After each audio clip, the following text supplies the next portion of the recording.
President Trump brokers surprise ceasefire between India and Pakistan amid escalating conflict. How did President Trump successfully broker a ceasefire between India and Pakistan amid escalating conflict?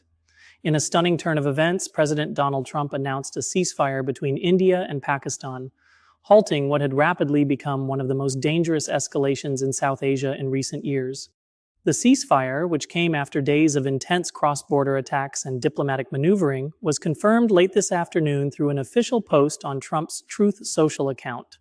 Sources close to the negotiations revealed that Secretary of State Marco Rubio played a critical role in facilitating talks, acting as the central diplomatic figure in shuttle negotiations between Islamabad and New Delhi. U.S. Vice President J.D. Vance was also heavily involved, speaking directly with military and political leaders on both sides. A conflict on the brink, the latest round of violence erupted just 3.5 days ago but escalated with unusual speed. Early this morning, Indian fighter jets launched deep strikes inside Pakistan, targeting 3 military air bases, including one near the capital, Islamabad.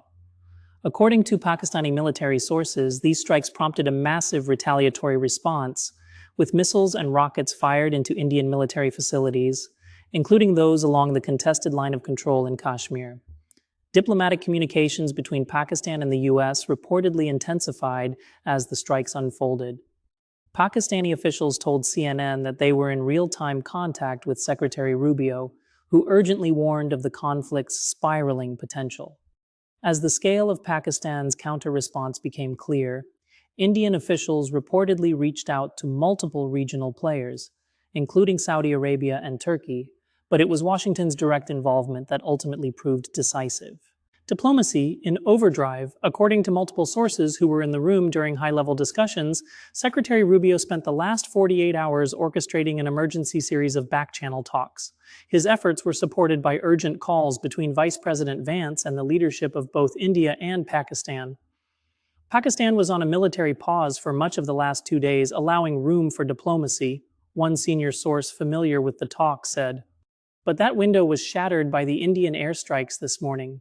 Despite the renewed violence, negotiations continued under extreme pressure.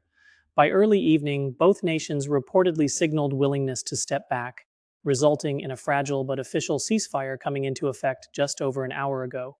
Trump takes a victory lap. President Trump, who has long expressed frustration over the ongoing war in Ukraine and the failure to broker a truce there, was quick to declare victory in South Asia. This is the kind of leadership the world needs: strong, fast, and decisive, Trump wrote on Truth Social. India and Pakistan have agreed to a ceasefire, a big win for peace and stability. Political analysts suggest the move gives Trump a major foreign policy win as he continues to position himself as a global peacemaker. The successful negotiation stands in contrast to the protracted deadlock in Eastern Europe, where attempts at brokering a truce between Russia and Ukraine have stalled for years. What's next? While the guns have temporarily fallen silent, unresolved issues remain. Chief among them, the dispute over water resources in Kashmir. India's reported cutoff of 3 crucial rivers flowing from Kashmir into Pakistan is seen as an existential threat by Islamabad. When asked about this concern, a source close to the Pakistani delegation stated, "This is a ceasefire, everything works from there, but the issue of water is not going away." Both sides are now expected to engage in follow-up diplomatic talks facilitated by the U.S. and supported by regional stakeholders. For now, though, there's a palpable sense of relief in both countries. As one senior official put it, they were exhausted. This was going to get a whole lot worse. It was now or never.